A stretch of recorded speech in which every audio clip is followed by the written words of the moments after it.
今日星期日，佢嗰個 PayMe 優惠啊，未改咗喎，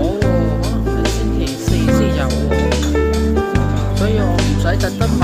40蚊嚟減4蚊咯。但係今日咧，麥當勞咧就好似係嗰個雙層魚柳包午餐，跟住加杯啤飲25蚊咯，但係我又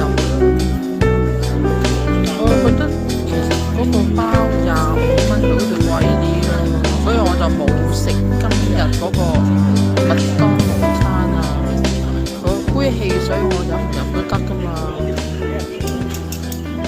琴日咧我都想食嗰個芋頭批嘅10蚊2個，但後尾咧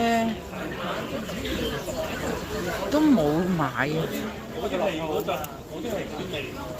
為琴日太飽啊，食唔到咁多啊。